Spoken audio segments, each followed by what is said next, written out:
আসসালামু আলাইকুম সবাইকে। তো আশা করি তোমরা ভালো আছো। তো আজকে আমি তোমাদের এইচএসসি উচ্চতর গণিত দ্বিতীয় পত্রের একটা গুরুত্বপূর্ণ অধ্যায় কনিক। তো এর কিছু বেসিক ক্লাস নিয়ে আমি আলোচনা করব। ঠিক আছে? তো এখানে প্রথমে যেটা বলছে কোনো কনিকের সংজ্ঞাটা যদি তুমি দেখতে চাও, যদি তুমি শুধুমাত্র সংজ্ঞা দেখে কিন্তু আসলে কনিকটা বুঝতে পারবে না। তো আমরা চিত্র আঁকানোর মাধ্যমে দেখবো আসলে কনিকটা কি। তবু আমি যেহেতু সংজ্ঞাটা আছে আমি সংজ্ঞাটা একটু বলি কি বলছে। বলছে কোনো সমতলে একটি স্থির বিন্দু হতে চলমান বিন্দু দূরত্ব এবং চলমান বিন্দু হতে নির্দিষ্ট সরলরেখার উপর অঙ্কিত লম্ব দূরত্বের অনুপাত ধ্রুব সংখ্যা হলে ওই চলমান বিন্দু দ্বারা গঠিত সঞ্চারপথের সমীকরণকে কনিক বলে। তো দেখো সংজ্ঞাটা শুনে কিন্তু মাথার উপর দিয়ে গেল, তাই না? আসলে যাওয়াটা স্বাভাবিক। ঠিক আছে? তো আমরা এই সংজ্ঞাটাকে এই চিত্রের মাধ্যমে যদি বুঝতে পারি তাহলে আমাদের আর মাথার উপর দিয়ে যাবে না আশা করি। তো বিষয়টা হচ্ছে এমন যে দেখো এখানে আমরা বলছে যে কোন সমতলে একটি স্থির বিন্দু হতে। তো এই যে স্থির বিন্দুর কথা বলছে, তাই না? তো আমরা ধরে নেই এইখানে এই একটা স্থির বিন্দু যেটার নাম হচ্ছে এস আলফা কমা কত বিটা। তো এই স্থির বিন্দু হতে একটা চলমান বিন্দু দূরত্ব, চলমান বিন্দু ধরলাম আমি এই একটা বিন্দু যেটা হচ্ছে চলমান। ঠিক আছে? তো এইটা চলমান এই কারণে বলতেছে, এটা ধরো এইভাবে চলতে পারে এই বিন্দুটা। ঠিক আছে? তো এইখান থেকে এইটা যে কোনো মান হইতে পারে, সেটা পরাবৃত্ত হোক, অবৃত্ত হোক বা অধিবৃত্ত হোক। ঠিক আছে? তো কণিকের যে কোনো একটা পার্ট এখানে আসতেই পারে। ঠিক আছে? তো আমরা আসতেছি যে আসলে কণিকের মধ্যে কি কি আছে। তো আগে আমি এটা বুঝি যে আসলে কণিক জিনিসটা কি। বলছি একটা স্থির বিন্দু থেকে একটা চলমান বিন্দু, তো ধরলাম চলমান বিন্দুটা এইখানে আছে এক্স কমা ওয়াই। সেটা কিন্তু যে কোনো জায়গায় থাকতে পারে, এখানে থাকতে পারে, এখানে থাকতে পারে, এখানে থাকতে পারে, যে কোনো জায়গায় থাকতে পারে। তো এই স্থির বিন্দু থেকে এই চলমান বিন্দুর দূরত্ব এবং এই চলমান বিন্দু থেকে একটি নির্দিষ্ট সরলরেখা, এটাকে ধরলাম একটা নির্দিষ্ট সরলরেখা। ঠিক আছে? তো এই নির্দিষ্ট সরলরেখাকে ধরলাম আমরা এরকম ভাবে L X plus M Y plus N সমান সমান ধরলাম আমরা জিরো। তো এই স্থির বিন্দু থেকে চলমান বিন্দু দূরত্ব অর্থাৎ এস থেকে পি, এই দূরত্বটা, এবং আমাদের এই পি থেকে এই যে একটা নির্দিষ্ট সরলরেখার উপরে লম্ব দূরত্ব, লম্ব দূরত্ব বলতে জাস্ট এরকম বোঝাচ্ছে দেখো এটা। ঠিক আছে? এখন এই লম্ব দূরত্বটাকে যদি আমরা বলি এম, মানে এই পিএম, তাহলে এই যে দূরত্বের অনুপাতটা অর্থাৎ এসপি এবং কত পিএম, দেখো এসপি ডিভাইডেড কত পিএম, এই দূরত্বের অনুপাতটা ওদেরকে ধ্রুব সংখ্যা হয়। ঠিক আছে? এখন ধ্রুব সংখ্যা কেন বলতেছে সেটা আগে আমি বলি। ধরো এই ধ্রুব সংখ্যাটার নাম দিলাম আমরা হচ্ছে ই। ই কি জিনিস আমরা একটু পরে বুঝতেছি দেখো। তো এখানে আগে আমরা সংজ্ঞা আরেকবার দেখি। বলছে কোন সমতলে একটি স্থির বিন্দু থেকে, স্থির বিন্দুটা এস, স্থির বিন্দু থেকে চলমান বিন্দু দূরত্ব, চলমান বিন্দু কত এক্স কমা ওয়াই, এবং ওই চলমান বিন্দু থেকে নির্দিষ্ট সরলরেখা, এটা একটা নির্দিষ্ট সরলরেখা, সেই নির্দিষ্ট সরলরেখার উপর লম্ব দূরত্বের অনুপাত যদি ধ্রুব হয়, এই বিষয়টা বুঝতে হবে যে ধ্রুব কেন বলতেছে। ঠিক আছে? ধ্রুব বলার আসলে কারণটা কি? ধ্রুব বলার কারণটা হচ্ছে এরকম যে তুমি ধরো দেখো এইখান থেকে এস থেকে ধরো তুমি পি এবং পি থেকে এম পর্যন্ত যে দূরত্বের অনুপাতটা পাবা, আমি সাপোজ ধরে নিলাম যে আমাদের এস থেকে পি পর্যন্ত দূরত্বটা ধরলাম আমি 2, আর পি থেকে এম পর্যন্ত দূরত্ব ধরো তোমার 4, এর অনুপাত ধরে পেলাম কত 1/2। তাহলে তুমি যদি এইখান থেকে একটা দূরত্বের কথা চিন্তা করো, ধরো এইখানে একটা দূরত্ব নিলা, মানে একটা চলমান বিন্দু নিলা, এবং এই চলমান বিন্দু থেকে এই যে দূরত্বটা পেলে না, এদের অনুপাত আসলে হাফই হইতে হবে। মানে ধরো সাপোজ এটা যদি এক হয়, সাপোজ এটা যদি এক হয় এখন, বাকিটুকু কত হইতে হবে 2 হইতে হবে। মানে অলওয়েজ তুমি এই স্থির বিন্দু থেকে এই চলমান বিন্দুর উপরস্থ যে কোনো একটা বিন্দু দূরত্ব তুমি বের করবা, এবং ওই বিন্দু থেকে ধরো তুমি এখানে একটা দূরত্ব নিলা, তোমার মনে হচ্ছে না তুমি এই দূরত্বটা নিবা এইখান থেকে, এবং এইখান থেকে তুমি লম্ব দূরত্ব চিন্তা করলা, এই দূরত্ব প্রত্যেকটা দূরত্বের অনুপাত একটা নির্দিষ্ট সংখ্যা হইতে হবে। যদি দূরত্ব যদি হাফ হয় তো হাফ হবে, যদি 2 হয় তাহলে 2 হবে, যদি 3 হয় তাহলে 3 হবে। যেই অনুপাতই হোক না কেন সেই অনুপাতটা অবশ্যই অবশ্যই কি হইতে হবে বলতো, একই অনুপাত হইতে হবে। ঠিক আছে? যদি একই অনুপাত হয় তখন সেটাকে আমরা কি বলতে পারবো বলো, কনিক বলতে পারবো। কোনটাকে? এই যে সঞ্চার পথ, মানে এই যে পি বিন্দু চলমান অবস্থায় আছে, এই সঞ্চার পথ দিয়ে যে আমি একটা সমীকরণ পাবো সেটাকে বলা হচ্ছে কণিকের সমীকরণ। ঠিক আছে? এখন আসো যে তাহলে এই যে ই আমি নাম দিলাম, ঠিক আছে, এখানে এই ই কে বলা হয় হচ্ছে উৎকেন্দ্রিকতা, উৎকেন্দ্রিকতা। ঠিক আছে? এই ই এর ইংরেজি নাম হচ্ছে উৎকেন্দ্রিকতা। ঠিক আছে? তো এই ই কে বলা হচ্ছে উৎকেন্দ্রিকতা, বা এর ইংরেজি নাম হচ্ছে ইসেন্ট্রিসিটি, ইসেন্ট্রিসিটি, সেন্ট্রিসিটি। বা উৎকেন্দ্রিকতা, ঠিক আছে? ইসেন্ট্রিসিটি বা কি বলতেছি আমরা, উৎকেন্দ্রিকতা বলতেছি। তো দেখো এইটাকে আমরা বলতেছি কি উৎকেন্দ্রিকতা বা ইসেন্ট্রিসিটি, ঠিক আছে? এখন দেখো এই উৎকেন্দ্রিকতা আসলে কাজ কি বা উৎকেন্দ্রিকতা জিনিসটা আসলে কি? তো উৎকেন্দ্রিকতা বলতে বোঝায় আসলে ছড়িয়ে পড়ার প্রবণতা, ঠিক আছে? তো এর আগে একটা বিষয় বলি, এই কণিক থেকে আসলে আমরা কি কি পার্ট পাইতে পারি সেটাকে তোমাদেরকে জানায় রাখি, ঠিক আছে? তো এই একটা কণিক থেকে টোটাল আমরা 5টা টার্ম পাবো, ঠিক আছে? তো আমি আসলে দেখো এই 5টা টার্ম হচ্ছে এরকম, যে একটা টার্ম হচ্ছে সরল রেখা, একটা টার্ম হচ্ছে বৃত্ত, একটা টার্ম হচ্ছে পরাবৃত্ত, ঠিক আছে? আরেকটা টার্ম হচ্ছে উপবৃত্ত, আর লাস্টে যেটা টার্ম হচ্ছে সেটা হচ্ছে অধিবৃত্ত, ঠিক আছে? তো তোমরা আসলে এই ক্লাসটা দেখার আগে আমার প্রথম ক্লাসটা দেখবা, তো প্রথম ক্লাসে আমি এটা নিয়ে আরো বিস্তারিত আলোচনা করব, একটা 3 ডাইমেনশন তোমাকে ভিডিওর মাধ্যমে দেখাবো যে আসলে কণিকের মানে উৎপত্তিটা আসলে কিভাবে আছে, ঠিক আছে? তো আমি আজকে ক্লাসের উৎপত্তির ওই বিষয়টা দেখাচ্ছি না, আগের ক্লাসটা তোমরা একটু দেখবা। তো এখন একটা বিষয় দেখো, তো এই যে সরলরেখা, বৃত্ত, পরাবৃত্ত, উপবৃত্ত, অধিবৃত্ত, তো এই যে এই মানগুলো যে তৈরি হবে, ঠিক আছে? এই মানটা আসলে এই যে উৎকেন্দ্রিকতা, এই উৎকেন্দ্রিকতার উপর নির্ভর করে তৈরি হবে, ঠিক আছে? এখন এই উৎকেন্দ্রিকতার জিনিসটা আমি তোমাকে কি বললাম, উৎকেন্দ্রিকতা বা ইসেন্ট্রিসিটি বলতে বোঝায় ছড়িয়ে পড়ার প্রবণতা। এখন কিভাবে ছড়িয়ে পড়ার প্রবণতা, ধরো জাস্ট এইটা একটা তোমার কণিক, ঠিক আছে? এটা হইতে পারে পরাবৃত্ত বা উপবৃত্ত বা অধিবৃত্ত, যে কোনো একটা হইতে পারে, ঠিক আছে? এখন এই যে আমি সরলরেখা, বৃত্ত, পরাবৃত্ত, উপবৃত্ত, অধিবৃত্ত, তো এইটা আসলে কিভাবে তৈরি হবে, ঠিক আছে? আসলে এই এর মানটা, এই এর মানটা যখন এক্স্যাক্টলি 1, ঠিক আছে? এই এর মানটা যখন এক্স্যাক্টলি 1, তখন সেটাকে আমরা বলতে পারবো হচ্ছে পরাবৃত্ত। কি বলবো বলো, পরাবৃত্ত বলবো। এই এর মানটা যদি 0 থেকে বড় এবং 1 থেকে ছোট হয়, তখন সেটাকে আমরা বলতে পারবো উপবৃত্ত, ঠিক আছে? যদি এই এর মানটা 1 থেকে বড় হয়, তখন তাকে আমরা বলতে পারবো হচ্ছে অধিবৃত্ত। যদি এই এর মানটা কত হয় বলতো, 0 হয়, এর মানটা কত হয়, 0 হয়, তখন তাকে আমরা বলতে পারবো হচ্ছে বৃত্ত। আর এই এর মানটা যদি ইনফিনিটিভ হয়, ঠিক আছে, সেক্ষেত্রে আমরা এটাকে বলতে পারবো হচ্ছে সরল রেখা, ঠিক আছে? তো আমি কি বললাম এখান থেকে, দেখো এই উৎকেন্দ্রিকতার মানটা যদি এক্স্যাক্টলি 1 হয়, তখন সেটাকে আমরা বলতেছি পরাবৃত্ত। আর এই এর মানটা যদি 0 থেকে বড় এবং 1 থেকে ছোট হয়, তাহলে আমরা বলতেছি উপবৃত্ত। আর যদি এই এর মানটা 1 থেকে বড় হয়, তাহলে আমরা বলতেছি হচ্ছে কত, অধিবৃত্ত। এবং যদি এক্স্যাক্টলি 0 হয় তাহলে বৃত্ত, এবং যদি ইনফিনিটি হয় তাহলে হচ্ছে সরলরেখা। তো এখন একটা বিষয় আসো, যে আসলে এইটা বলতে আমি আসলে কি বুঝি। তো দেখো এই মানে আসলে কত বলছি, এসপি এবং পিএম এর অনুপাতটা না। তো তোমাকে আমি এইটা বোঝাচ্ছি যে আসলে এই যে এই মানটা যদি এসপি এবং পিএম এর মানটা যদি সব সময়ের জন্য সমান হয়, অর্থাৎ এস থেকে পি পর্যন্ত দূরত্ব এবং পি থেকে এম পর্যন্ত দূরত্ব যদি এই দূরত্বটা অলওয়েজ সমান হয়, তখন সেটাকে আমরা কি বলতে পারবো বলো, পরাবৃত্ত বলতে পারবো।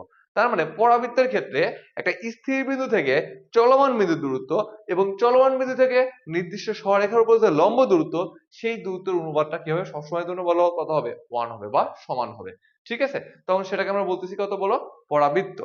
উপবৃত্তের ক্ষেত্রে যে বিষয়টা ঘটবে, উপবৃত্তের ক্ষেত্রে আমি তোমাকে যেটা বলতেছি, যে এই বা ইসেন্ট্রিসিটি বা উৎকেন্দ্রিকতার মানটা 0 থেকে বড় হবে এবং 1 থেকে ছোট হবে। এখন বলতে পারো ভাই 0 থেকে বড় 1 থেকে ছোট, যদি 0 থেকে ছোট হতো, আসলে 0 থেকে তো ছোট হওয়া সম্ভব না। কেন 0 থেকে ছোট হওয়া সম্ভব না, কারণ এখানে এসপি এটাও একটা দূরত্ব, আবার পিএম এটাও কিন্তু একটা দূরত্ব। দুইটা দূরত্বের অনুপাত কি কখনো নেগেটিভ হইতে পারে না, দুইটা দূরত্বের অনুপাত কিন্তু কখনোই কি হইতে পারবে না, নেগেটিভ হইতে পারবে না। সো এই যে এসপি বাই পিএম এর মানটা কখনোই ঋণাত্মক হইতে পারবে না। সো উৎকেন্দ্রিকতা মানটা কিন্তু কখনোই ঋণাত্মক হওয়া সম্ভব না, ঠিক আছে? তাহলে এই যে এই মানটা, এখন এই কনসেপ্টটা দ্বারা আসলে আমরা কি বুঝতে পারতেছি বলো, যদি এই যে আমি তোমাকে বলছি 0 থেকে বড় 1 থেকে ছোট, তার মানে এইখানে বলো তো এসপি বড় নাকি পিএম বড়? নিঃসন্দেহে কিন্তু পিএম বড় হবে।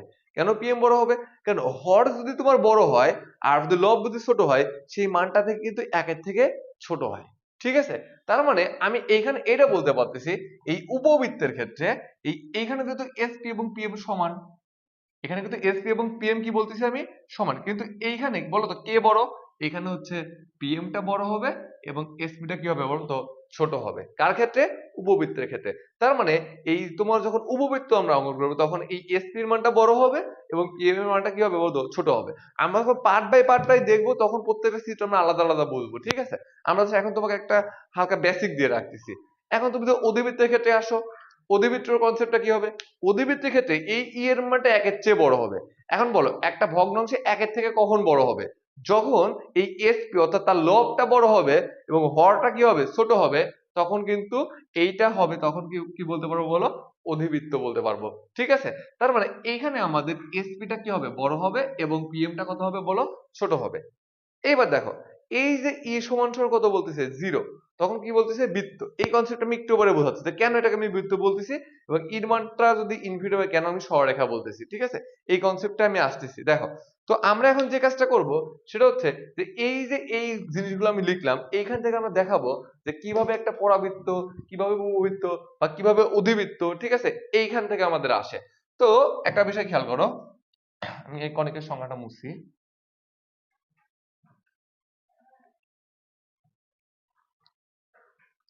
এই যে এই সূত্রগুলোই মুছে, আচ্ছা আমি এটা পুরোটাই মুছে দিই। আমি তোমাদেরকে প্রথমে বললাম যে একটা স্থির বিন্দু, তাই না? এটা হচ্ছে স্থির বিন্দু। এই স্থির বিন্দু থেকে চলমান বিন্দু, এটা ধরো একটা চলমান বিন্দু, এটা হচ্ছে নির্দিষ্ট সরলরেখা। তো এইখান থেকে ধরো এটা এভাবে চলতেছে, এভাবে চলতেছিল। তো এইটা যে কোনো কণিক হতে পারে, ঠিক আছে? সেক্ষেত্রে আমি কি বললাম যে এটা ধরো এস, এটা ধরো পি, ঠিক আছে? আর এটা হচ্ছে সেই নির্দিষ্ট সরলরেখা, ঠিক আছে? তো এই নির্দিষ্ট সরলরেখা থেকে আমরা যে কাজটা করতেছিলাম, ধরে নিলাম যে এইটা একটা সিম্পল ভাবে একটা চলমান বিন্দুর একটা হিসাব। তো এই চলমান বিন্দুটা এখানে না ধরে ধরো আমি সাপোজ এইখানে ধরলাম, এটা ধরো একটা চলমান বিন্দু। তো এইখান থেকে আমি যে কাজটা করতে পারি সে কাজটা হচ্ছে এই যে আমি তোমাকে বললাম উৎকেন্দ্রিকতা মানে কি বলো? ছড়িয়ে পড়ার প্রবণতা। অর্থাৎ যার এই উৎকেন্দ্রিকতার মানটা বেশি সে তত বেশি ছড়ায়া পড়বে। যার উৎকেন্দ্রিক মানটা কত বেশি হবে সে তত বেশি কি করবে বলতো ছড়ায়া পড়বে। ধরো যখন উৎকেন্দ্রিকতার মানটা ধরো 1 ধরলাম আমি, এস পি এবং পিএম সমান, তখন ধরো চিত্রটা আসলে এরকম আসলো, খেয়াল করে একটু, ধরো এরকম আসলো, ঠিক আছে? তার মানে এই বিষয়টা হচ্ছে এরকম যে ধরো আমাদের এইটা হচ্ছে আমাদের যখন এই এসপি এবং পিএম এর মানটা সমান পেলাম আমরা, হ্যাঁ? ধরো এইখান থেকে আমি ধরলাম যে এই সেই হচ্ছে আমাদের, আচ্ছা, এই নিয়ে আমাকে একটা আমি একটু এদিকে আগায় দেই। দেখো ধরো এইটা আমাদের সেই চলমান বিন্দু ধরলাম আমরা, তাহলে এটা ধরো আমরা যদি পি বিন্দু ধরি, এটা যদি আমরা এম ধরি, ধরো এইটা যখন আমাদের আসলো, এসপি এবং পিএম যখন ধরো সমান, তখন আমরা সেটাকে বলতে পারবো হচ্ছে কি পরাবৃত্ত, ঠিক আছে? তার মানে এইভাবে যখন ছড়ায় পড়ছে তখন দেখো এসপি এবং পিএমটা কিন্তু সমান। এক্সাক্ট আসলে হাতে আঁকাচ্ছে, এক্সাক্ট তো সম্ভব না, তারপর আমি দেখাচ্ছি ধরো এই এসপি এবং পিএমটা কি বলতো সমান। তো তখন এইটাকে আমরা বলতে পারবো হচ্ছে পরাবৃত্ত, যদি এসপি এবং পিএমটা কি হবে বলতো সমান হয়, ঠিক আছে? এইবার আসি আমরা উপবৃত্তের ক্ষেত্রে। আচ্ছা উপবৃত্তের উৎকেন্দ্রিকতার মানটা একের থেকে কম না বেশি? একের থেকে কম। তাহলে কি হবে? এটা যতটুকু ছড়ায় পড়বে তার থেকে কম ছড়ায় পড়বে। তার মানে এখন কিন্তু আর এত ছড়াবে না, দেখো এখন ছড়াইতে পারে এভাবে, ধর এভাবে ছড়াইছে, ঠিক আছে? তো এভাবে যদি ছড়ায় তাহলে আমাদের এই যে এইটা নিয়ে আমি যে মানটা পাবো, এভাবে যদি ছড়ায় তো এদিকে এভাবে ছড়াবে, দেখো এটা দিয়ে আমি যে মানটা পাবো সেটাকে আমরা এটাকে যদি পরাবৃত্ত বলি, এটা আসবে হচ্ছে উপবৃত্ত, ঠিক আছে? এখন দেখো উপবৃত্তের ক্ষেত্রে কি মানটা আসতেছে, তুমি যেখান থেকে দূরত্বের কথা চিন্তা করে দেখো, এই দূরত্বটা তো তোমার এসপি, এই দূরত্বটা, আর এটা তো তোমার হচ্ছে পিএম। দেখো এসপিটা কি ছোট আর পিএমটা কি বলতো বড়, এসপিটা ছোট আর পিএমটা কত বড়, এই জন্য আমরা যে মানটা পাচ্ছি সেটাকে তখন বলতেছি আমরা কত উপবৃত্ত। তাহলে উপবৃত্তের ক্ষেত্রে আমরা যে মানটা পাবো সেটা হচ্ছে এই এসপি, অর্থাৎ এস ধরো আমি এটাকে পি ধরলাম, আবার এই এসপি আর এটা যদি পিএম আবার ধরি, তাহলে এই যে দূরত্বের অনুপাতটা এই এসপি এর মানটা ছোট হবে এবং পিএম এর মানটা বড় হবে। দেখো এসপি এর মানটা যদি ছোট হয় এবং পিএম এর মানটা যদি বড় হয় তখন কিন্তু আমরা এই ফলাফলটা অবশ্যই অবশ্যই একের থেকে কত পাবো কম পাবো। আর একের থেকে যদি কম পাই তখন সেটাকে আমরা কি বলতে পারবো বলো? তোমার হচ্ছে উপবৃত্ত। আর যদি অধিবৃত্তের কথা তুমি চিন্তা করো তাহলে অধিবৃত্তর কনসেপ্টটা কেমন আসবে? এই মানটা একের থেকেও বেশি হবে, এটা ধরো এক, তাহলে অধিবৃত্তটা ধরো এই যে এইভাবে যাবে, এই যে এইভাবে গেল ধরো, ঠিক আছে, কারণ এই কনসেপ্টটা আমরা কি বলতে পারবো, অধিবৃত্ত। অধিবৃত্ত, তো এই ক্ষেত্রে কি কাহিনী ঘটবে অধিবৃত্তের ক্ষেত্রে? অধিবৃত্তের ক্ষেত্রে তোমার যে কাহিনীটা ঘটবে সেটা হচ্ছে তোমার এই এসপির মানটা হবে বড়, ধরো তোমার এখান থেকে নিলাম, আর এটা ধরো এইটাই হচ্ছে আমাদের বড় এসপি, আর এটা হচ্ছে আমাদের কত পিএম, এটা হচ্ছে আমাদের ছোট। কারণ অধিবৃত্তের ক্ষেত্রে যে কাহিনীটা ঘটবে, এসপিটা হবে কি বলো তো বড়, এবং পিএমটা কত হবে ছোট। তার মানে আমি কি বুঝতে পারলাম বলো, যে উৎকেন্দ্রিকতার মান যার যত বেশি হবে সে তত বেশি ছড়ায়া পড়বে। ঠিক আছে, এবার আমাকে বলো, এই যে যখন বৃত্ত, এই যে আমি তোমার বৃত্তের যে কনসেপ্টটা বলতেছিলাম, যখন ই এর মানটা জিরো, আচ্ছা ই এর মানটা কখন জিরো হওয়া সম্ভব বলো তো? এসপি আর পিএম কি, যখন তোমার এসপি জিরো না পিএম জিরো? আসলে পিএম কি জিরো হইতে পারবে এখানে বলো তো? না, পিএম কিন্তু জিরো হইতে পারবে, কারণ পিএম যদি জিরো হয়, এখানে যদি পিএমটা যদি জিরো হয় তাহলে তো সেটা তো সামথিং বাই জিরো তো অসংজ্ঞায়িত হয়ে যাবে। তার মানে এখানে আসলে এসপি এর মানটা জিরো। আর এসপি এর মানটা জিরো মানে আসলে তুমি কি বুঝতে পারো বলো তো? এই তোমার হচ্ছে এই তোমার এসপি এর মানটা জিরো বলতে বোঝায় এই এস স্থির বিন্দু যেখানে চলমান বিন্দুরা আসলে একই জায়গাতে আছে, সেখানেই আছে। তার মানে জাস্ট আমি একটা দূরত্বই পাচ্ছি, সেটা হচ্ছে কত বলো, এইখান থেকে এই দূরত্বটা, এটাই এস এটাই কত তোমার পি, তার মানে পি থেকে এম পর্যন্ত আমি জাস্ট একটা দূরত্ব পাচ্ছি, ধরো এই দূরত্বটা পাচ্ছি পি থেকে এম পর্যন্ত। ঠিক আছে, এবং এইটা নিয়ে যদি একটা তুমি সঞ্চারপথ তৈরি করো বা এটাকে যদি ঘোরাও, তাহলে তুমি যে মানে মানটা পাবা সেটা হয়ে যাবে বৃত্ত। এই যে এই সার্কেলটা হয়ে যাবে, ধরো তুমি এটাকে যদি সমান দূরত্ব নিয়ে ঘোরাও, তাহলে তুমি একটা কি পাবা বলতো, বৃত্ত পাবা। ঠিক আছে, তার মানে যখন ই এর মানটা জিরো আসতেছে তখন সেটা হয়ে যাচ্ছে কত বলো, বৃত্ত। আর তুমি যদি সরলরেখার কথা বলো, এই ই এর মানটা কত বলছে বলো তো? এই ই এর মানটা হচ্ছে ইনফিনিটি। তার মানে সরলরেখার ক্ষেত্রে এই যে ছড়ায় পড়ার প্রবণতা, এই মানটা অনেক বেশি, তখন এইটা ধরো এই বরাবর চলে যাবে, এটা এই বরাবর চলে যাবে, ছড়াইতে ছড়াইতে, তখন সেটাকে আমরা কি বলতে পারবো বলো, সরল রেখা বলতে পারবো। তো আশা করি তোমরা এতটুকু কনসেপ্ট বুঝতে পারছো, যে কখন আমরা আসলে পরাবৃত্ত পাবো, কখন উপবৃত্ত পাবো, কখন অধিবৃত্ত পাবো, কখন বৃত্ত পাবো, এবং কখন সরলরেখা পাবো। তো এইখান থেকে আমরা এখন একটা বিষয় দেখবো, যে এই কণিকটার সাধারণ সমীকরণটা আসলে কিভাবে আসে। ঠিক আছে, যে কাজটা করবো, এই কণিকের সাধারণ সমীকরণটা নির্ণয় করবো। ঠিক আছে, তো এই যে কণিকের সাধারণ সমীকরণ, ঠিক আছে, এই কণিকের সাধারণ সমীকরণটা আসলে কিভাবে নির্ণয় করতে হয় চলো দেখে আসি। তো প্রথমে আমরা ধরে নিচ্ছি যে এইটা আমাদের একটা স্থির বিন্দু, যেটাকে নাম দিচ্ছি আমরা ধরো এস। ঠিক আছে, তো এস কে আসলে কি বলা হবে সেটা আমাদের পরের চিন্তা, আমি আপাতত ধরে নিচ্ছি যে এইটার নাম হচ্ছে এস, যেটার নাম হচ্ছে আলফা কমা কত বিটা। তো আমি কণিকের সাধারণ সমীকরণ নির্ণয় করতেছি, আমি কিন্তু এখানে একবারও বলি নাই পরাবৃত্ত উপবৃত্ত বা অধিবৃত্তের সমীকরণটা নির্ণয় করতেছি। আমি তোমাকে কি বলতেছি, আমরা কণিকের সাধারণ সমীকরণটা নির্ণয় করতেছি। তো চলো আমরা কণিকের সাধারণ সমীকরণটা দেখে আসি। তাহলে এটা হচ্ছে আমাদের স্থির বিন্দু, ধরলাম আমরা এইটা সে একটা সঞ্চারপথ দিয়ে তৈরি হচ্ছে। ঠিক আছে, তো এটা হচ্ছে একটা কণিক, সেটা যে কোনো কণিক হতে পারে, পরাবৃত্ত হতে পারে, উপবৃত্ত হতে পারে, বা অধিবৃত্ত হতে পারে। ঠিক আছে, তো এইখান থেকে এই যে এস, আর এইখানে ধরলাম আমরা সেই চলমান বিন্দুটা কত পি অবস্থিত, যেটার মান ধরলাম আমি এক্স কমা কত ওয়াই, এবং একটা নির্দিষ্ট সরলরেখার কথা যেটা বলতেছি, এই নির্দিষ্ট সরলরেখাটা ধরলাম আমি এইটা। ঠিক আছে, যে সরলরেখাটা হচ্ছে কত তোমার ধরলাম L X plus M Y plus N সমান কত জিরো। ঠিক আছে, তো এই রেখাটাকে কি বলা হয় না বলা হয় সেই চিন্তা আমাদের পরে।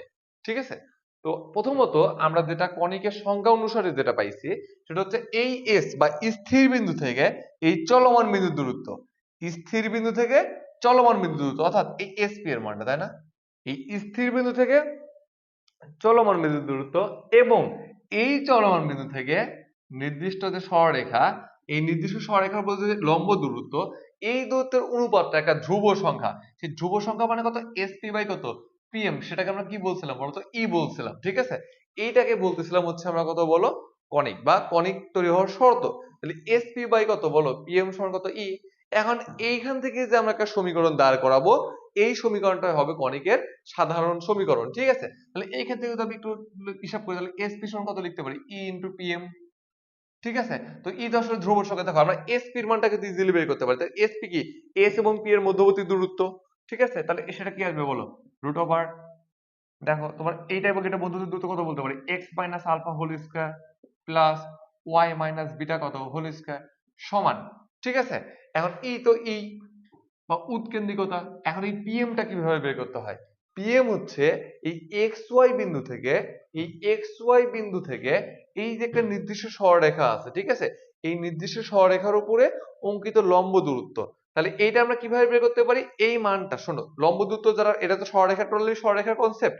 তারপর আমারও বলে আমি লম্ব দূরত্বটা কিভাবে বের করতে হয়। ধরো একটা নির্দিষ্ট বিন্দু থেকে কোনো একটা সরলরেখার উপরে তোমাকে লম্ব দূরত্ব বের করতে দিল, তাহলে এই নির্দিষ্ট বিন্দুটা ধরো x, y, তাহলে এই বিন্দু থেকে যদি এই সরলরেখার উপর লম্ব দূরত্ব বের করতে বলে, তাহলে প্রথমে দিতে হচ্ছে মডুলাস।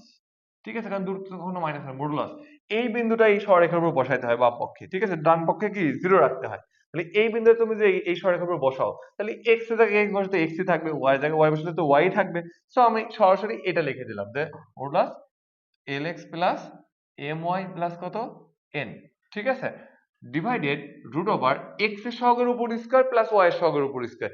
x এর সহগ কত বলো তো এখানে l না, আর y এর সহগ কত বলো তো m না।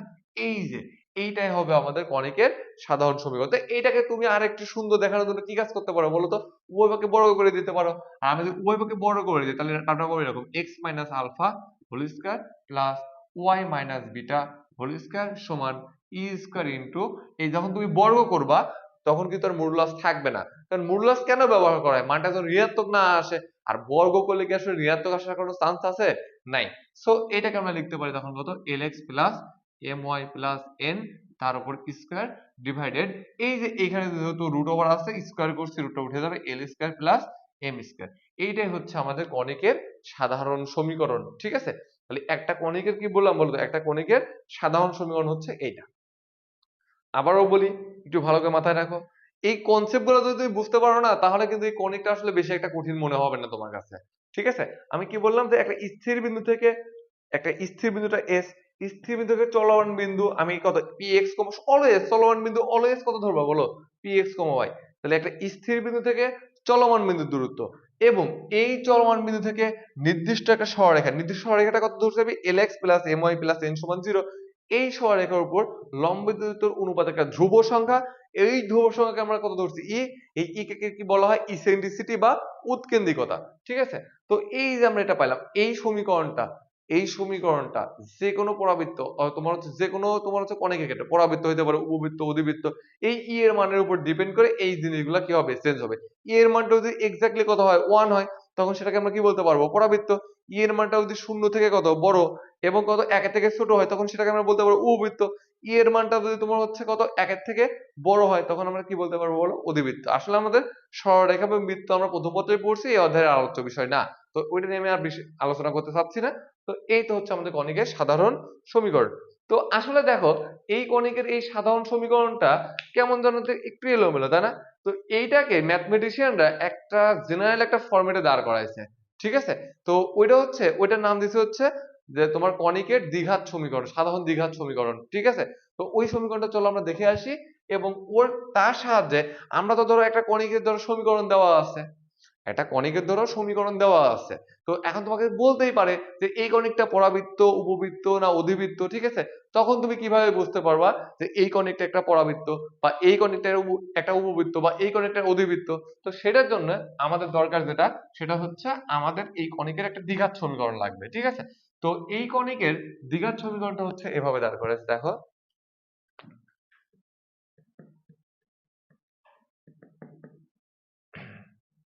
দ্বিঘাত সমীকরণ, ঠিক আছে। তো কনিকের দ্বিঘাত সমীকরণটা এরকম, x square plus by square plus 2hxy plus 2gx plus 2fy plus c সমান হচ্ছে 0। x square plus by square plus 2hxy plus 2gx plus 2fy plus c সমান 0। তো তোমরা এই জিনিসটা দেখে অনেক সময় ভাবতেছো যে এটা তো তুমি একটু দেখছো, তোমরা এটা দেখছো কোথায় দেখছো, সেটা দেখছো হচ্ছে তোমরা বৃত্ত যখন করছো, তাই তো। যখন তোমরা বৃত্ত করছো তখন কিন্তু এইরকম একটা চেহারা দেখছো। আসলে কাহিনীটা হয়েছে কি জানো, যখন তুমি এইখান থেকে কখন বৃত্ত পাবা, কখন উপবৃত্ত পাবা, কখন পরাবৃত্ত পাবা, কখন অধিবৃত্ত পাবা, তো এই কনসেপ্টটা এখান থেকে আমরা দেখবো, ঠিক আছে।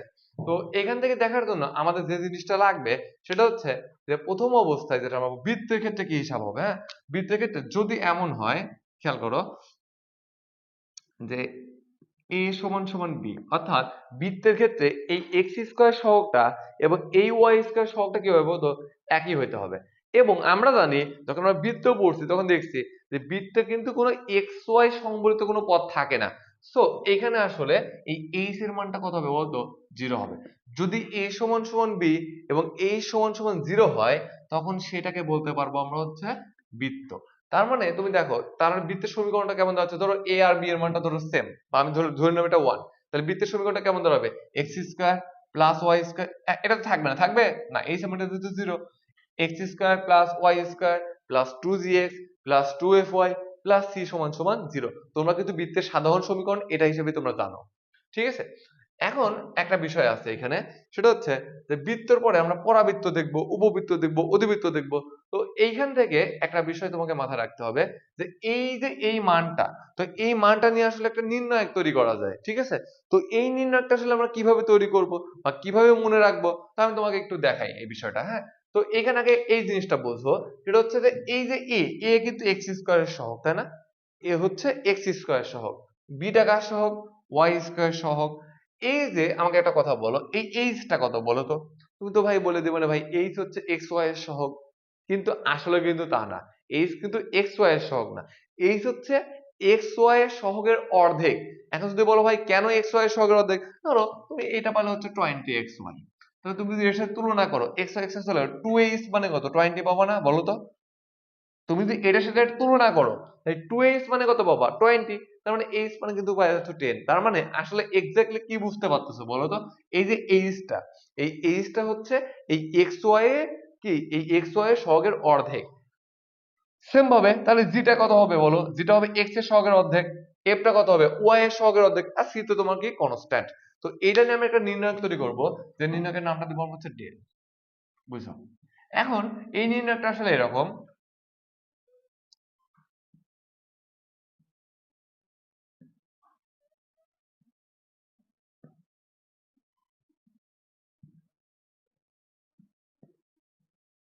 এই যে এই নির্ণয়টা আসলে এরকম। তো এখন এই নির্ণয়টা দেখে তোমরা তো আসলে অনেক সময় ভয় পেয়ে যেতে পারো যে ভাই এই নির্ণয়টা যদি মনে না থাকে তাহলে কি হবে, বা এই নির্ণয়টা মনে রাখবোই কিভাবে? তো এই জন্য তোমাদের আমি একটা টেকনিক শিখিয়ে দেবো, ঠিক আছে? ওই টেকনিক যদি অবলম্বন করো, এই ডিল, এই ডিল লেখা তোমরা জীবনেও ভুলবা না আশা করি, ঠিক আছে? তো সেই টেকনিকটা কেমন দেখো, আমি ধরো এটা মুছে দিলাম, হ্যাঁ? এটা মুছে বা এটা থাক, সমস্যা নাই, আমি আবার দেখি। তো ডেল সমান, তো তুমি যে কাজটা করবা, ধরো তোমার তোমার 3 বন্ধু আছে তোমরা, হ্যাঁ, যাদের নাম হচ্ছে এ, বি এবং সি। তোমরা এই এ বি সি টাকে প্রধান কর্ণ বরাবর দিয়ে দিবা। বুঝছো আমার কথা? এই এ বি সি টাকে প্রধান কর্ণ বরাবর দিয়ে দেবে তোমার 3 বন্ধু। তো এই তিন বন্ধু ধরো বান্ধবী আছে, ঠিক আছে? তো আমরা বান্ধবীকে কি বলা হয় বলো তো? কি বলো তোমরা? হাফ গার্লফ্রেন্ড, তাই না? তো তোমরা একটা কাজ করতে পারো, এখানে লিখে দেবা সরাসরি H G F, half girlfriend, ঠিক আছে? তো সেম নিচেও লেখো যে এরও আছে, কি আছে বলতো? এই যে H G F, half girlfriend, ঠিক আছে? দেখো তোমাদের কিন্তু এই নির্ণয় লেখা শেষ। তুমি এই নির্ণয়টা আশা করি আর জীবনে বলবো না। কি বললাম? এইবার কত লিখবা? এ বি সি, আর তারপরে এই এর পরে একটা হাফ গার্লফ্রেন্ড, এর নিচে আবার হাফ গার্লফ্রেন্ড, কাজ শেষ। হলো, বুঝতে পারছো বিষয়টা? তো আশা করি এইভাবে যদি এই নির্ণয়টা মনে রাখো, তুমি এই নির্ণয় একটা আসলে জীবনে আর ভুলবা না, ঠিক আছে? তো এখন আমরা কি কাজ করতে পারি দেখো, এই নির্ণয়টা আসলে আমরা কেন তৈরি করলাম? এই নির্ণয়কের এই যে এই টার্মটুকু আছে না, এই টার্মটুকু আছে না, এই টার্মটুকু আসলে আমাদের লাগবে, ঠিক আছে? তবে সবসময় আমাদের নির্ণয়কের মানটা বের করতে হবে না। নির্ণয়কের মানটা শুধুমাত্র একটা কনসেপ্টের ক্ষেত্রে ব্যবহার করা হবে, যেটা অনেক সময় অ্যাডমিশনে কিন্তু আসে, হ্যাঁ? তো তখন কিভাবে বের করে আমরা দেখাচ্ছি, তার আগে আমি বলি যে এইখানে দেখো, তুমি যদি এটার মান বের করো তাহলে এটা গুণ হবে এবি, আর এটা গুণ করে কত আসবে বলতো? H square. তাহলে এবি মাইনাস এইচ স্কয়ার, আসলে এই যে পরাবৃত্ত, উপবৃত্ত বা অধিবৃত্ত, এটা নির্ভর করবে হচ্ছে একটা সমীকরণের এবি মাইনাস এইচ স্কয়ারের উপর, ঠিক আছে? এবি মাইনাস কত? এইচ স্কয়ারের উপর। যদি কোনো একটা ধরো সমীকরণ দেওয়া আছে, ওই সমীকরণ দেখে তুমি এইখান থেকে A B minus H square মানটা বের করলা, যদি এই A B minus H square মান এক্স্যাক্টলি 0 আসে, ঠিক আছে, তখন তাকে আমরা বলতে পারবো হচ্ছে পরাবৃত্ত। কি বললাম বলো? যদি A B minus H square মানটা 0 আসে তখন আমরা কি বলবো বলো? পরাবৃত্ত। যদি এই এ বি মাইনাস এইচ স্কয়ারের মানটা গ্রেটার দেন 0 আসে, অর্থাৎ শূন্য থেকে বড় আসে, তখন আমরা বলবো হচ্ছে উপবৃত্ত। যদি এই এ বি মাইনাস এইচ স্কয়ারের মানটা লেস দেন 0 আসে, তখন তাকে আমরা বলবো হচ্ছে অধিবৃত্ত, ঠিক আছে?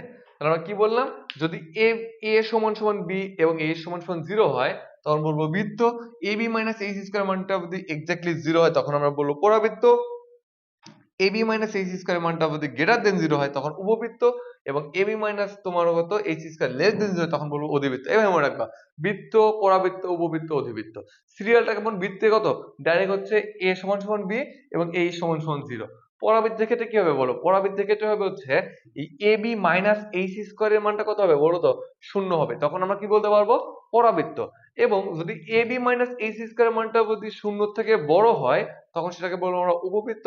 আর যদি A B minus H square মানটা যদি 0 থেকে ছোট হয় তখন সেটাকে বলবো আমরা অধিবৃত্ত। এখন তাহলে ভাই এই যে ডেল, আমি তো সরাসরি বলতে পারতাম A B minus H square, বলতে পারতাম না? তাহলে এই ডেলটা কেন বের করলাম, বা ডেলটা কেন আমার কখন দরকার?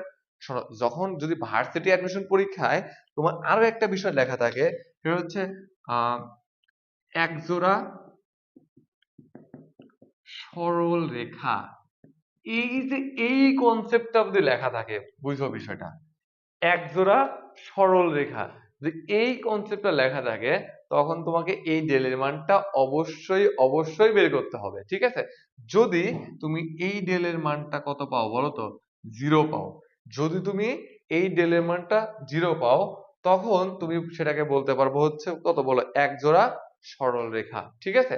আর ধরো তুমি একটা কাজ করলা, সেটা হচ্ছে তোমার একটা সমীকরণ দেওয়া আছে, অপশনে এক জোড়া সরলরেখাও দেওয়া আছে, তুমি কি কাজ করলা, যে তোমার হচ্ছে ওই মানটা তুমি বের করলা, বের করে দেখলা যে ওই মানটা ধরো A B minus H square মানটা 5 আসছে সাপোজ, তুমি দেখলা যে না A B minus H square মানটা 5 আসছে, তার মানে এটা মনে হয় হচ্ছে তোমার শূন্য থেকেও তো বড়, তুমি সরাসরি উপবৃত্তটা অ্যান্সার দিয়ে দিলা। কিন্তু অপশনে যখন তুমি দেখতেছো যে না আমার অপশনে এক জোড়া সরলরেখা আছে, কিন্তু উত্তর কিন্তু এক জোড়া সরলরেখাও হইতে পারে, ঠিক আছে? তাহলে এই যে যতগুলো অপশন দেখলাম না, এইগুলোতে আসলে ডেল নট ইকুয়াল টু 0, এইগুলোতে এই ডেলের মানটা নট ইকুয়াল টু কত হবে বলো, 0। এইগুলোতে ডেলের মানটা কি না বলো তো, শূন্য না, একমাত্র ডেলের মানটা এখানেই শূন্য, ঠিক আছে? তার মানে তোমার চিন্তা নাই, যদি তোমার অপশনে এক জোড়া সরলরেখা দেওয়া থাকে তাহলে এই যে আমি যেভাবে বললাম যে এ বি সি তাদের একটা হাফ গার্লফ্রেন্ড, এটা যদি তুমি একটা নির্ণায়ক তৈরি করবা, নির্ণায়ক তৈরি করে দেখবা আগে যে এই নির্ণায়কের মানটা শূন্য কিনা, যদি নির্ণায়কের মানটা শূন্য হয় তুমি সরাসরি লিখে দিবা যে এক জোড়া সরলরেখা, ঠিক আছে? আর যদি এই নির্ণায়কের মানটা শূন্য না হয় তখন তুমি কি কাজ করবা, এই যে এ মানে কত, এক্স স্কয়ার সহগ, বি মানে কত বলো, ওয়াই স্কয়ার সহগ, এবং এই যে এইচ মানে কত, এক্স ওয়াই যে সহগ দেওয়া থাকবে তার অর্ধেক বসাবা। তারপরে তোমার হচ্ছে এই জি মানে এটা তো এইচ, জি মানে কত, এক্স এর সহগের অর্ধেক বসাবা, এফ মানে কত, ওয়াই এর সহগের অর্ধেক বসাবা। এখানে বসানোর পর সি তো ধ্রুবক, তুমি নির্ণায়কের মানটা বের করবা, ঠিক আছে? তাহলে আমরা বুঝতে পারবো যে সেটা আসলে পরাবৃত্ত হবে, উপবৃত্ত হবে, নাকি অধিবৃত্ত হবে, নাকি এক জোড়া সরলরেখা হবে। তো এই বিষয়টা আমরা বুঝতে পারবো। তো চলো আমরা একটা ম্যাথ করি, তো ম্যাথের মাধ্যমে আমরা দেখি যে আসলে একটা পরাবৃত্ত মানে আমরা এই সমীকরণ দেখে কিভাবে বুঝতে পারি যে এটা একটা পরাবৃত্ত নাকি উপবৃত্ত নাকি অধিবৃত্ত, ঠিক আছে? তো আমরা এই যে এই এমসিকিউটা, ঠিক আছে, তো এই এমসিকিউটা দেখে আসি। তো বলছে এটা হচ্ছে আসলে কিসের সমীকরণ, তো প্রথমে এই যেটা দেওয়া আছে দেখো যুগল সরলরেখা, তো এই যে যুগল সরলরেখা যখন বলবে তখন অবশ্যই অবশ্যই তোমাকে নির্ণায়কের মানটা বের করে দেখতে হবে যে আসলে, তাছাড়া তুমি বাকিগুলো তুমি যেখান থেকে বের করো, দেখো এখান থেকে এ এর মান কত বলো তো, এ মানে কত 1 না, এটা বি মানে কত, বি সমান কত বাবা 4, আচ্ছা ধরো এইচ মানে কত বাবা বলো, এইচ মানে এক্স ওয়াই সহগের অর্ধেক, এক্স ওয়াই সহগ কত এখানে 2, এর অর্ধেক কত হবে বলো তো 2। তারপরে তোমার হচ্ছে এইটা জি, জি মানে এক্স এর সহগের অর্ধেক মানে এটা 1, তারপরে জি এখানে কত এফ, এফ মানে কত ওয়াই এর সহগের অর্ধেক মানে হচ্ছে 2, এবং এখানে ধ্রুবক পদ সি সমান সমান কত বলো 1, ঠিক আছে? তো এই যে এই জিনিসটা আমরা পাইলাম, তো এই জিনিসটা পাওয়ার পরে এখন তুমি যদি মনে করো যে না আমি এবি মাইনাস এইচ স্কয়ার বের করবো, হ্যাঁ এখানে শূন্য আসতে পারে, কিন্তু শূন্য দেখে কিন্তু আমাদের যুগল সরলরেখা বলা যাবে না, বারবার বলতেছি এইটা শূন্য দেখে কিন্তু যুগল সরলরেখা বলা যাবে না।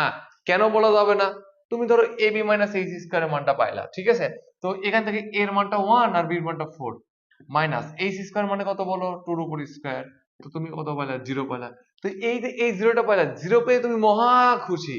কেমনে মহা খুশি, যে ভাইয়া আপনি তো বলছেন যে ab মাইনাস এইচ স্কয়ার মানটা যদি 0 হয় তাহলে সেটা কি হবে বলো তো, সেটা হবে আমাদের বলো পরাবৃত্ত। কিন্তু তুমি যদি এটা পরাবৃত্ত দাও, তোমার যে ম্যাথ ঠিক হবে তার কিন্তু কোনো গ্যারান্টি নাই, ঠিক আছে? কারণ এইখানে পরাবৃত্তের ক্ষেত্রে আসলে তোমার হচ্ছে কি বলে ab মাইনাস এইচ স্কয়ারের মানটা কত বলো তো 0। হ্যাঁ, এটা ঠিক আছে। এটা অধিবৃত্ত তোমার কি যুগল সরলরেখার ক্ষেত্রেও হইতে পারে। ঠিক আছে? তোমাকে যে কাজটা করতে হবে এইখান থেকে এই যে মানগুলো দেওয়া আছে এই মানগুলো দিয়ে নির্ণায়কের মানটা তৈরি করতে হবে। নির্ণায়কের মানটা তৈরি করার পর তুমি যদি দেখো ওই নির্ণায়কের মানটাও শূন্য, তখন তুমি বলতে পারবা সেটা হচ্ছে যুগল সরলরেখা। আর যদি ওই নির্ণায়কের মানটা শূন্য না হয় তখন বলতে পারবা হচ্ছে পরাবৃত্ত। কি বিষয়টা বুঝতে পারছো? তো চলো আমরা নির্ণয় করি। আমরা কি বলছিলাম বলো? এ বি সি এই বরাবর দেবো তাই না? এ এর মান কত 1, বি কত 4, সি কত বলো 1, এই বরাবর দিব। তারপর এইচ জি এফ তাই না, half girlfriend, H G F, এই যে এইটা। আবার এই বরাবর এইচ জি এফ, এইচ মানে কত, এইচ জি কত 1 আর এফ কত বলো 2, এই যে আমরা তৈরি করলাম। ঠিক আছে? তো দেখো এইটার মান কিন্তু আমরা দেখেই বলতে পারতেছি এটার মান আসলে 0। তুমি নির্ণায়কের মানটা একটু ট্রাই করে দেখো, বের করে দেখো, তোমাকে ওইভাবে টেকনিক্যালি দিবে এটার মান হচ্ছে 0। কেন 0 বলো তো? আমরা তো নির্ণায়কের জানি নির্ণায়কের যদি দুইটা সারি বা দুইটা কলাম যদি একই হয় তখন তাদের মান কত হয়ে যায়, শূন্য হয়। দেখো তো এটা 1 to 1, এটা 1 to 1, এই নির্ণায়কের মান তো সরাসরি কত বলো তো, শূন্য। তো আশা করি তোমরা এই যে আজকে এই কনিক্স এর বেসিক ক্লাসগুলো বুঝতে পারছো যে আসলে আমি কি বোঝাতে চাইছি এখানে, যে কনিকে কিভাবে পরাবৃত্ত বা কিভাবে উত্ত বা কিভাবে অধিবৃত্ত হবে। তো পরবর্তী যে ক্লাসটা সেখান থেকে আমরা পরবর্তী পরাবৃত্তটা শুরু করব এবং পরাবৃত্তের এ টু জেড আমরা করাবো। আমরা কিন্তু আসলে কোনো নির্দিষ্ট কোনো কনিক্স এর মধ্যে প্রবেশ করি নাই, না পরাবৃত্ত না উপবৃত্ত না অধিবৃত্ত। তো আমি সামনের ক্লাস যেটা দিব সেটা হচ্ছে পরাবৃত্তের টোটালি বেসিক ক্লাস। তো তুমি যদি ওই পরাবৃত্তের বেসিক ক্লাসটা দেখো তোমার কাছে আল্লাহর রহমতে এ টু জেড পরাবৃত্তের ক্লিয়ার হয়ে যাবে। তো সবাই ভালো থাকবে। আসসালামু আলাইকুম।